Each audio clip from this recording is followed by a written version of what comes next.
Welcome to On the Vineyard, a 10-minute weekly wrap-up of news from the Vineyard Gazette Media Group on Martha's Vineyard. I'm publisher Monica Brady-Myrov. We're so glad you're here. On the Vineyard is sponsored by Martha's Vineyard Bank. One of the highlights of the summer fundraising circuit is the Possible Dreams auction for Martha's Vineyard Community Services. For the past 7 years, it's featured comedian and late-night host Seth Meyers. He's been a seasonal visitor to Chilmark since 2008, where his wife's family has roots on the island. I caught up with Seth before the auction began to ask him what he likes most about coming to the Vineyard. My favorite thing about the Vineyard is that window of time when my wife and her entire family are arguing about whether they should go to the beach or whether they should go to Menemsha Pond. And the outcome, I feel, is already decided, but they need to do the whole 30-minute rigmarole. And in that window of time, everybody leaves me alone, and I can just be my own person. The program kicked off with Seth's comedy routine focused on Martha's Vineyard. This summer, I did Swim Across America. My wife signed me up. Another great event, another event that shows how this community supports. My wife signed me up for a mile race in open water. It's too long. It's too long. My wife, who's never seen me swim a lap in a pool, a man who comes out of the shower coughing up water. She signed me up for a mile swim in open water. I swear to God, I think she might be trying to kill me.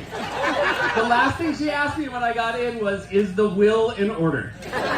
The auction was lively, with Tony Shalhoub on stage to pitch his auction item of a stroll through Central Park, in which he explained you would be helping to pick up doggy poop bags. Kristen Wiig was a surprise visitor and agreed to have a mahjong game with a winning bidder. It was so popular, it was auctioned off twice for $18,000 each time. The auction raised more than $500,000 for community services. Coming up, a member of the Wampanoag tribe of Aquinnah is going to Fenway Park. He's not only very excited about the opportunity to sing on behalf of his people and the other tribes that will be attending the Red Sox game next week, but he's also been a lifelong Red Sox fan. More on that story in a moment.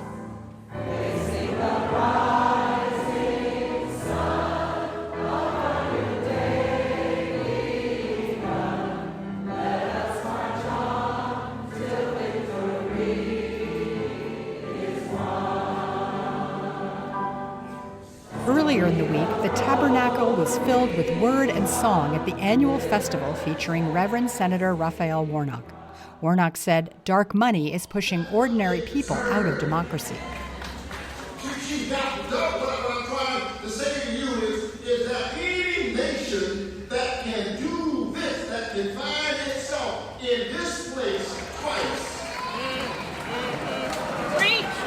Senator Warnock was also featured in the Authors Series this week for his book, The Crooked Places Made Straight, which is about the need for moral courage in the face of division and inequality. That's the sound of the historic press in the Vineyard Gazette offices in Edgartown printing the paper. That means it's time to go upstairs to the newsroom and check in with Editor-in-Chief Bill Level and the reporters on this week's news. Turning to the news, a housing bank for the Vineyard took another hit this summer when the State House did not pass it this session. This means another long delay at the very least. Ethan Genter is here with the story. First, let's go back, if not the very beginning, but let's give people a foundation to where we are and what happens next. The housing bank has really been one of the main measures the Vineyard has looked at to try and solve the housing crisis out here. This has been tossed around going back as early as 2005. Would put a small fee, usually 1 or 2% on home sales, usually above $1 million. There's a bunch of different variations that have gone through over the years. And those would be dedicated, like the land bank, to a fund that would help housing efforts. This has been something we've tried several times now. Going back, there was a big rally a few years ago at the State House, and people have seen some momentum, but it's something that is not quite ready to get over the hump with folks up in Beacon Hill. Yeah, and it seems like that people always point to the real estate lobbies as pushing back on it. Is that really the issue? That's what people tell us. We've talked to State Senator Julian Cyr, State Rep Thomas Moakley, our two representatives in the State House, and they say there just is really a real hesitancy to allow this. We've tried to pass this statewide. The more recent effort this session was to do a bit of a more tailored approach for either the Vineyard and the islands, seasonal communities, kind of resort places, these places that have these real housing crises. Maybe it could help here. And some people have said, well, how come you give it to the places that have, some of the highest real estate taxes? How come they get to have it, but we don't? It has made progress. It does seem to be getting traction at the State House, but it just doesn't seem like quite ripe yet. Yeah. So this means another delay of at least another year, or who knows? Yeah, I mean, the state legislature is out of session now till January. They usually don't pass too many bills at the beginning of the session. It usually goes all the way to the end. When I was talking to Julian Cyr, he said it's not likely to see anything kind of come through, especially something this contentious. This will probably go all the way to the wire for something like this. More towns and municipalities across the state have petitioned to have their own individual housing banks. So they're seeing, if more people sign on, they might be more interest to take this up. The governor has backed this idea in the past. So progress, but not quite ready to get past some of the obstacles that face us up there. All right. Thanks so much, Ethan. We will keep an eye on it. Thank you, Bill. Welcoming back to the show, Charlie Leitner. He has a story about Tobias Vanderhoop. He is the current secretary of the Aquinnah Wampanoag tribe, and he will be singing the Wampanoag Tribal Honor Song at an upcoming Boston Red Sox game. Charlie? Yeah, so I had an opportunity to interview Tobias recently, and he's not only very excited about the opportunity to sing on behalf of his people and the other tribes that will be attending the Red Sox game next week, but he's also been a lifelong Red Sox fan. He grew up in Everett, Massachusetts, and is super excited to be able to sing at this game. Yeah, what a huge honor. So what's the date and who are they playing?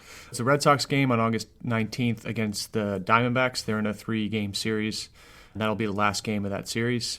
And they do this event every year to celebrate Indigenous peoples throughout New England and throughout the United States.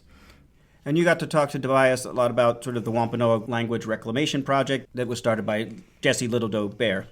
Yeah, so, in spite of going into the long history of the Wampanoag people and English settlers, there's a long history there. There was a point where almost all the members of the tribe were removed and almost near extinction, unfortunately.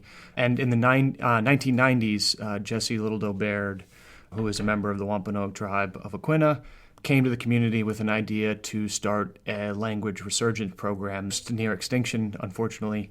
And in the 1990s, Jesse Littledoe Baird, who is a member of the Wampanoag tribe of Aquinnah, came to the community with an idea to start a language resurgence program that had a resounding yes from the community to start teaching the next generation a language that was very close to being lost forever. So the language Jesse Littledoe Baird brought back is Wampanoag. And that is the language of the Wampanoag people, and it's spoken by not only members of the Wampanoag tribe of Gayhead and Aquinnah, but also the Wampanoag tribe of Mashpee. And through her efforts, kids like Tobias were able to learn the language, and what started as bits and little phrases and words turned into, a complete resurgence of bringing that language back, and now people are able to hear it at a Red Sox game. Yeah, that is so fantastic. And Jessie Littledoe, she won a MacArthur Genius Grant for that work, and now then to see it passed down to Tobias and to be heard at the Red Sox game, that's really fantastic. Yeah, it's super exciting. Tobias has performed at a lot of events. He's conducted prayers before events. He's an essential figure in the community for a lot of those reasons, in addition to participating in community events across the board. Yeah, super exciting stuff. All right. Thanks so much, Charlie. You can read more on these stories and all the news for free at vineyardgazette.com. And follow us on Instagram. Coming up this week on The Vineyard, it's not too late to run in the 5K to raise money for Camp Jabberwocky at the Farm Institute on Saturday. Fundraising is what keeps Camp Jabberwocky tuition-free for campers and their families. Jabberwocky is one of the oldest sleepaway camps for people with disabilities in America. Interested in helping the environment and getting your hands dirty and possibly sandy? On Sunday, the Beach Befrienders MV group is looking for volunteers to sort trash collected from Squibnocket Pond's Barrier Beach. You will get to go through the collected trash and sort them by category. This is important because the results are uploaded to Ocean Conservancy's global database. The agricultural fair is on. This is the highlight of the summer for many islanders and visitors. Whether you go to see the prize-winning flower arrangements, or cakes, or ride the Ferris wheel, or eat a deep-fried sweet treat, the fair holds a special place in our hearts. The agricultural fair runs through Sunday. Eleanor Newbert was the fair manager from 1984 to 2015. Her family was heavily involved in the ag fair throughout her childhood. In this interview from 2025, she talks about the excitement her family built around the fair and what she and her sisters would enter. The fair was always an important thing for us all to do, As we were growing up, my dad would give us, each of us girls, a small little area so we could plant our own vegetables. And, of course, thinking we would enter them in the fair. Also, I was in 4-H, so I had a 4-H calf. So, of course, the calf got entered as it grew into a cow each year. It went to the fair. And we also always did a little baking. I remember baking things to put into the ag fair. I can remember lying in bed and listening when I was little, coming home from the fair at night and listening to the music from the carousel at the fair, drifting across the way, because it's really not that far away. And each summer when August rolled around, we would have the calendar there and cross off the days till the fair was coming. Thank you to the Martha's Vineyard Museum for this audio. The fair runs until Sunday, and don't forget Illumination Night is next Wednesday. Our theme music is from island composer and musician Michael Hayden.